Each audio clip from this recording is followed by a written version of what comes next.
Shalom à toi et que la paix de Dieu, la paix du Christ soit ton partage. Une paix pas comme le monde le donne, mais une paix telle que Dieu lui-même te l'accorde. Bon, un bon shalom à toi qui nous suit à travers la télévision, Nyota TV, Canal+, la chaîne 366, et à toi aussi qui nous suit sur les réseaux sociaux. Mon nom est Ariane Kisanga. Moi, j'aime la présence de Dieu, alors j'espère que je t'ai communiqué cet amour de la présence de Dieu. Avant qu'on continue aujourd'hui, as-tu créé de l'espace pour Dieu? Créer de l'espace pour Dieu, c'est aussi s'abonner sur nos différentes plateformes de réseaux sociaux. Créer de l'espace pour Dieu, c'est aussi partager la vidéo avec quelqu'un. C'est commenter sur la vidéo, c'est inviter quelqu'un à venir suivre, à venir apprendre davantage sur Dieu. Et créer de l'espace pour Dieu, comme je dis, c'est de faire de Dieu ta priorité. Il vient en premier, il reste le numéro un de tout ce que nous faisons, le numéro un dans notre vie en tout et pour tout. Et on va commencer aujourd'hui par la prière. Notre prière aujourd'hui est tirée de Jean 10, verset 27. La parole de Dieu dit ceci: Mes brebis entendent ma voix, je les connais et elles me suivent. Es-tu une brebis de l'Éternel? Tu as besoin d'entendre sa voix. Tu as besoin d'entendre ce que Dieu a à te dire. Alors tu vas prier. Tu vas te rendre disponible. Tu dis: Seigneur, je me suis connecté aujourd'hui pour t'entendre. J'ai envie d'entendre ce que tu as à me dire. Je suis ta brebis. Toi, tu as dit que je reconnais ta voix. Je dois te suivre. Seigneur, je veux t'entendre aujourd'hui. Enlève tout ce qui peut me bloquer, tout ce qui peut me distraire, tout ce qui peut voler. C'est que je veux comprendre aujourd'hui. Demande au Saint-Esprit de te rendre disponible. Demande au Saint-Esprit de te rendre sensible à ce qu'il a à te dire aujourd'hui. Saint-Esprit, nous t'invitons pendant ce moment. Prends le contrôle. C'est ta voix que nous voulons entendre. Ce sont tes instructions que nous voulons entendre aujourd'hui. Saint-Esprit, parle-nous dans le nom puissant de Jésus. Nous avons ainsi prié. Amen, amen, amen. Amen, amen. Alors aujourd'hui, je ne suis pas seule. Aujourd'hui, je suis avec le prophète Daniel Kabongo qui nous vient de la RDC à Lubumbashi. Le prophète Daniel a donné sa vie à Christ en 2009. En 2014, il reçoit son appel prophétique et apostolique. Et c'est seulement en 2015 qu'il devient pasteur en formation du centre de la cité évangélique Puy de Jacob au Carrefour, extension de Carrefour à Lubumbashi. Et en 2017, il quitte le Congo, il va en Afrique du Sud jusqu'en 2020 où il ouvre, c'est en 2020 finalement qu'il ouvre l'extension de la cité évangélique Puy de Jacob, Johannesburg. Malheureusement, en 2023, il est rappelé au pays suite au décès de son père qui est en même temps son père biologique et son père spirituel. Après les obsèques en juin 2023, il devient pasteur titulaire de la cité évangélique Puy de Jacob centrale. Le prophète Daniel Kabongo est diplômé en business management, obtenu en Inde, et en informatique de réseau, obtenu en Afrique du Sud. Il est passionné des nouvelles technologies et il utilise les nouvelles technologies depuis quelques années maintenant pour enseigner, pour prêcher, pour évangéliser au-delà de frontières de la RDC et même de l'Afrique. Il est fondateur de Daniel Kabongo Ministries. Il est chantre. Au-delà de son ministère prophétique, il est auteur, compositeur et interprète de nombreux cantiques spirituels. Il est en même temps aussi metteur en scène des pièces théâtrales. Prophète Daniel, bienvenue sur Alpha Ministries. Merci, Maman Ariane, merci. Merci, En tout merci. cas, c'est un réel plaisir d'être sur votre plateforme aujourd'hui et je Amen, suis c'est un vraiment plaisir pour reconnaissant. nous aussi. Amen, amen, c'est un plaisir pour nous aussi. Alors aujourd'hui, prophète, nous allons parler de quand les tempêtes surviennent dans la vie des chrétiens. Et notre texte de base, c'est Acte 27, du verset 9 au verset 44. C'est long. Alors, chers téléspectateurs, je vous encourage de prendre le temps d'aller lire ça. Acte 27, 9 à 44 pour comprendre toute l'histoire. Mais notre thème, c'est quand les tempêtes surviennent dans la vie des chrétiens. D'abord, on va commencer, prophète, en vous demandant de décrire pour nous qu'est-ce que les tempêtes. Que veut dire, ou qu'est-ce que vous comprenez, ou qu'est-ce que vous décrivez comme les tempêtes de la vie. Merci, Maman.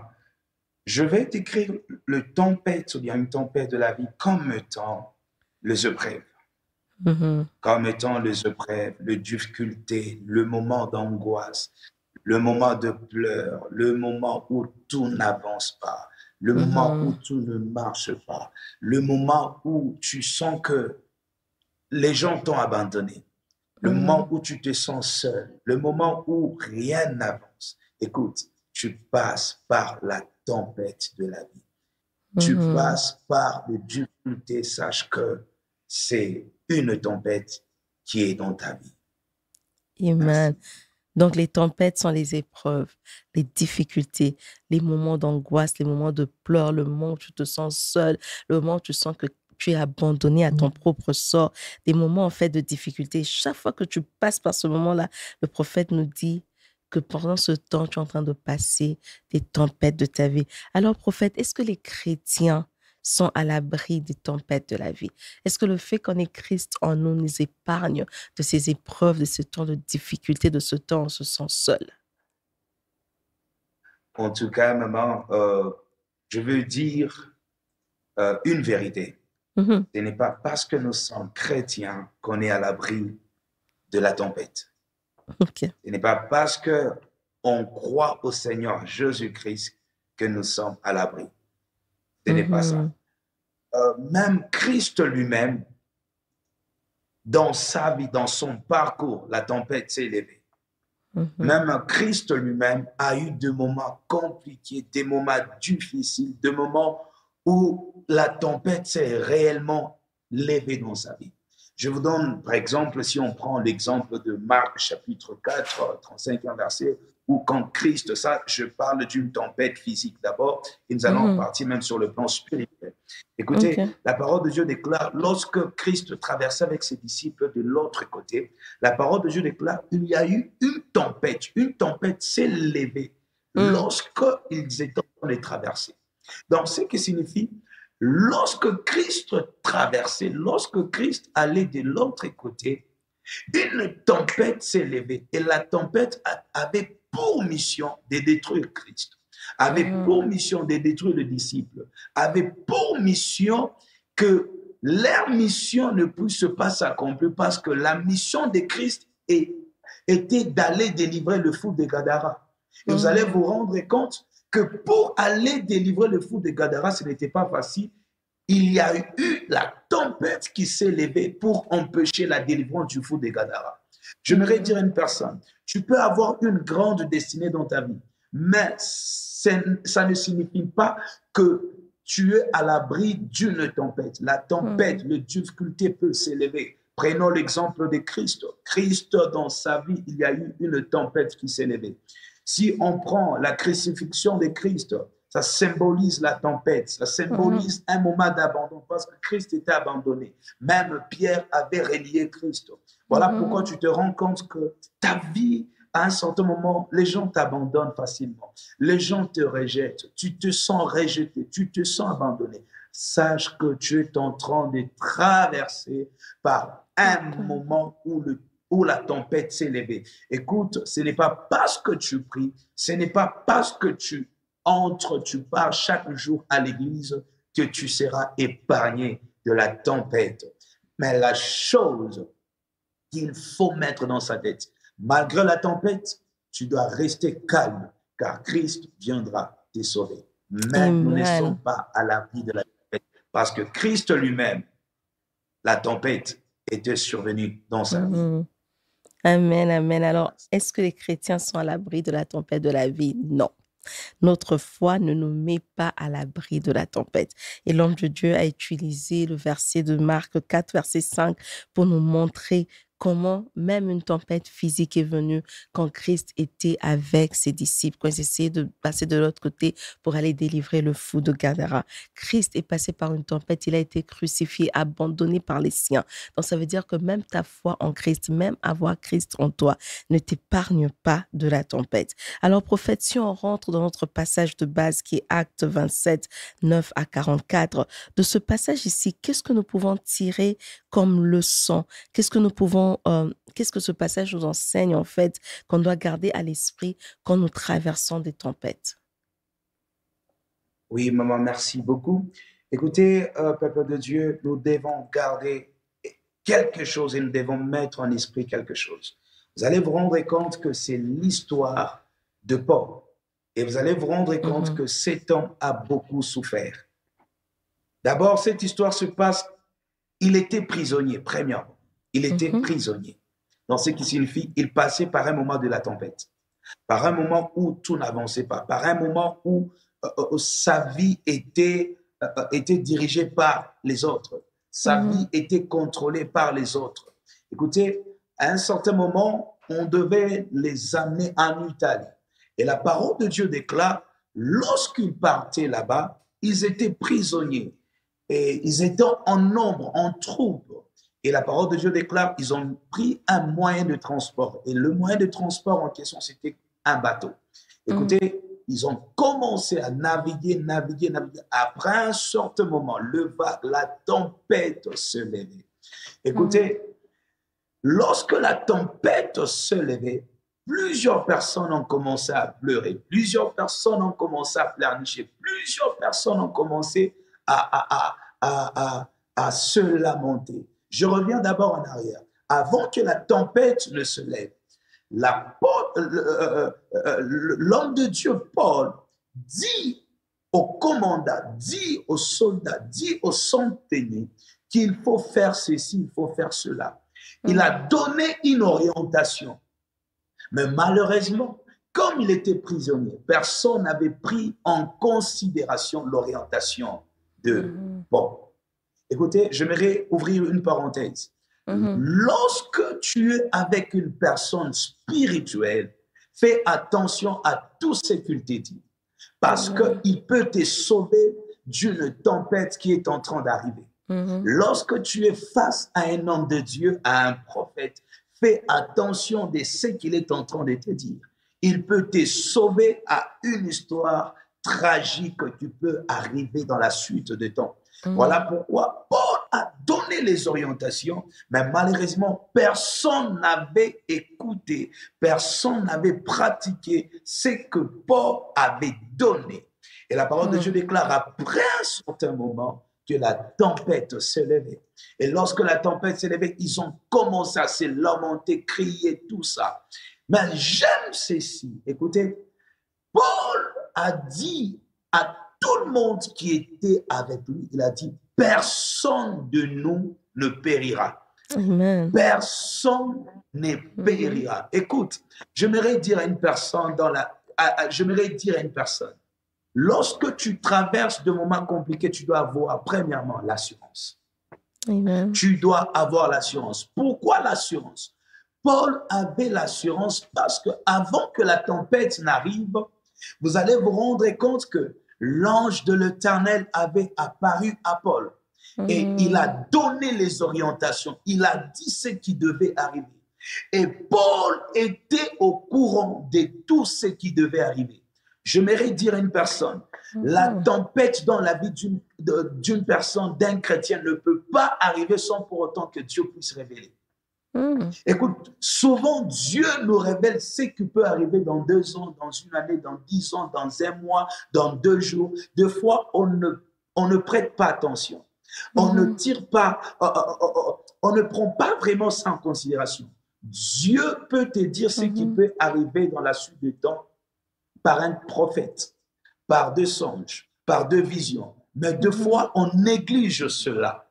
Écoute, la tempête ne peut jamais arriver si Dieu ne te révèle pas. Vous allez vous rendre compte, avant que la tempête puisse arriver, l'ange de l'Éternel avait déjà révélé à Paul ce qui devait arriver dans la suite du temps. Voilà pourquoi j'aimerais dire à une personne, lorsque Dieu te parle, fais tellement attention parce qu'il y a quelque chose qui est en train de se passer dans ta vie. Il y a quelque chose qui va arriver dans la suite du temps. Fais vraiment attention. Et vous allez vous rendre compte que Paul était divinement averti de ce qui devait se passer. Et lorsque Paul a vu ce qui s'est passé maintenant, Paul ne s'inquiétait pas. Pourquoi? Parce que Paul était rassuré. Paul était bien avant averti. Voilà pourquoi vous allez vous rendre compte que la tempête d'une personne qui a été avertie et la tempête d'une personne qui n'a pas été avertie est différente. Les autres étaient en train de se lamenter parce qu'ils n'étaient pas avertis. Mais Paul avait l'assurance parce qu'il avait été averti par l'ange de l'Éternel. Voilà pourquoi j'aimerais dire à une personne, cherche à être averti par une parole prophétique, par une orientation prophétique, par un songe, par une vision. Écoute, malgré la tempête qui peut arriver dans ta vie, ça ne va pas te bouger. Tu auras de l'assurance. Donc, pour dire à une personne, j'aimerais te dire, il faut avoir d'abord l'assurance lorsque tu traverses des moments compliqués. Lorsque tu souffres, il faut avoir l'assurance. La deuxième chose, il faut garder la foi en Dieu. Amen. Peu importe ce que tu traverses, garde la foi en Dieu. Plusieurs personnes, écoute, lorsqu'ils traversent par des moments compliqués, ils perdent la foi. Ils ne croient plus en Dieu. Ils abandonnent même Dieu. Leur foi est ébranlable. Non, j'aimerais dire à une personne, lorsque tu traverses de moments compliqués, de moments de souffrance, garde ta foi en Dieu. Garde ta foi en Dieu. La troisième chose qu'il faut avoir lorsque tu traverses par de moments compliqués, la tempête, la troisième chose qu'il faut avoir la confiance en Dieu. Écoute, le Dieu qui t'a révélé, fais-lui confiance. Fais-lui confiance. Écoutez, lorsque les autres étaient en train de pleurer, Paul était tranquille. Pourquoi Paul était tranquille? Parce qu'il connaissait, parce que Paul avait l'assurance du Dieu qu'il était en train de servir. Tu es serviteur de Dieu, tu traverses par des moments compliqués dans ton ministère. Ne t'inquiète pas. Le Dieu qui t'avait appelé va te faire sortir de cette situation. Tu es quelque part, tu as des combats au travail. Le Dieu qui t'avait donné ce travail va te délivrer au nom de Jésus. Et vous allez vous rendre compte que la cinquième des choses qu'il faut avoir lorsque tu traverses par des moments compliqués, la tempête, tout ne marche pas. Il faut s'accrocher à la parole que tu avais reçue de Dieu. Accroche-toi à la parole que Dieu t'avait donnée. Écoutez, la tempête n'avait pas bougé Paul. Paul s'était accroché à la parole qu'il avait reçue. Plusieurs personnes, leur foi bouge. Pourquoi? Parce qu'ils ne s'accrochent pas à la parole que Dieu les avait donnée. Dieu t'avait donné une parole prophétique, n'est-ce pas? Dieu t'avait dit sur ta vie, Dieu t'avait parlé sur tes enfants. Mais pourquoi lorsque tu traverses de moments compliqués, ta foi commence à bouger? Pourquoi lorsque tu traverses de moments compliqués, tu commences à pleurer? Ne pleure pas. C'est ce que tu dois faire. Il faut t'accrocher à la parole que Dieu t'avait donnée, à la parole que Dieu t'avait dit. Tu verras que la tempête passera. La sixième chose qu'il faut avoir, écoutez-moi, lorsque tu traverses de moments compliqués, lorsque tu traverses par un moment de tempête, il faut avoir une vie de prière intense. Il faut avoir une vie de prière intense. La plupart de personnes, lorsqu'ils traversent des moments compliqués, ils arrêtent de prier. Ah, j'ai beaucoup prié, rien ne change, tout ça. Si réellement Dieu m'aime, pourquoi je traverse par de moments compliqués? Pourquoi Dieu a permis que ceci arrive? Je m'aimerais dire à une personne, lorsque tu traverses de moments compliqués, aie une vie intense de prière. Voilà pourquoi je me rappelle d'un homme, Jonas. Lorsque Jonas traversait des moments compliqués, Jonas a transformé le lieu de l'angoisse à un lieu de prière. Écoute, transforme tes moments de tempête, tes moments de difficulté à un moment de prière, à un moment intense de prière, et Dieu te fera du bien. Comme cet homme de Paul n'avait pas bougé. Actes des Apôtres, chapitre 27, du 9e verset jusqu'au 44e verset. Les autres, leur foi était bougée. Les autres paniquaient. Mais Paul était resté humble. Paul était resté avec sa vision. Paul était resté avec une vie de prière intense. Et Dieu l'avait délivré. Et si vous lisez jusqu'à la fin, vous allez vous rendre compte que Dieu avait donné la victoire à cet homme de Paul. Aucun d'eux n'avait péri. j'aimerais dire à une personne, aucun, aucune chose qui t'appartient ne va périr. Ta vie ne va Amen. pas périr parce que Dieu est avec toi et Dieu te consolera. Amen. Merci. Prophète, je veux juste répéter, on dirait que j'ai manqué une des leçons. Vous avez dit premièrement Oui, l'assurance, deuxièmement garder la foi en Dieu, troisième j'ai la oui, confiance en maman. Dieu, mais quatrièmement j'ai s'accrocher à la parole reçue de Dieu, mais vous avez dit c'était cinquième. Donc on dirait que je manque un entre la Oh, confiance et s'accrocher. donc je sautais pour... Ah, donc, il y a 5 points que j'ai donnés. ok. Ah oui, maman. Donc il y a l'assurance, garder L'assurance, la foi, faire confiance, oui. faire Faire confiance confiance en en Dieu, Dieu. Ok. Après faire confiance s'accrocher en à la Dieu. parole de Dieu, Ok, oui. 4, ok. Et puis une vie de prière Avoir une intense. prière Ah, intense. ok. Merci beaucoup, prophète. Donc, pour récapituler pour nous, comment et qu'est-ce qu'on prend de ce passage de Acte 27, 9 à 44? Qu'est-ce qu'on prend pour garder à l'esprit quand on traverse les tempêtes? L'assurance. L'ange est apparu avant la tempête et Dieu nous avertit toujours. Le problème, c'est que nous, on est des fois distraits. Donc, et l'assurance en Dieu, et l'assurance à ce que Dieu t'a dit, à ce que Dieu t'a averti. Deuxièmement, garde la foi en Dieu. 3, garde ta confiance en Dieu. 4, accroche-toi à la parole de Dieu. Et 6, intensifie ta vie de prière. Prophète, par rapport à ceci, d'abord, la première question que j'ai pour suivre, quelle différence faites-vous entre garder la foi en Dieu et avoir confiance en Dieu? Quelle différence il y a entre les deux points d'abord? Ok, maman, merci. Garder la foi en Dieu, là tu crois que Dieu va faire. Là tu Mhm. crois que tout ira bien. Avoir confiance, c'est, tu dis, le Dieu que je suis en train de prier est capable.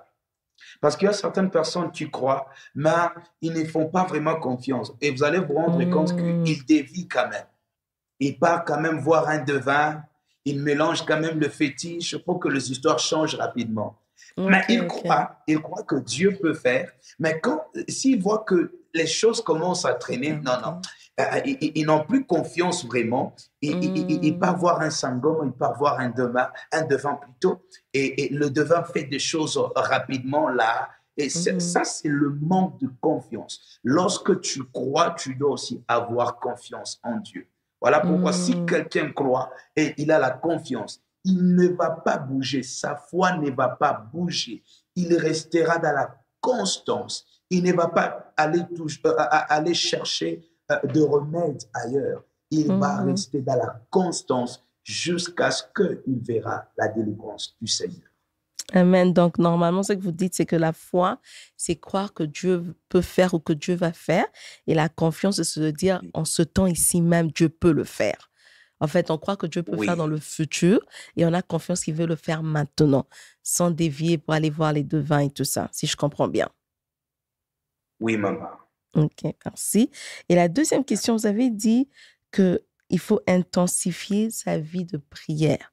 Mais quand on passe par les Oui. difficultés, quand nous sommes dans un temps où on passe par des épreuves, ce temps de tempête, c'est difficile effectivement de venir prier parce qu'on a le Oui. découragement. Alors comment faire pour surmonter ce découragement et arriver à intensifier notre vie de prière? Quelles sont les astuces que vous pouvez partager avec nous pour intensifier ce temps de prière quand on est découragé, quand tout va mal, quand on n'a même pas la force de se réveiller, même lire sa Bible? Quelles sont vos astuces pour intensifier la vie de prière dans ces cas?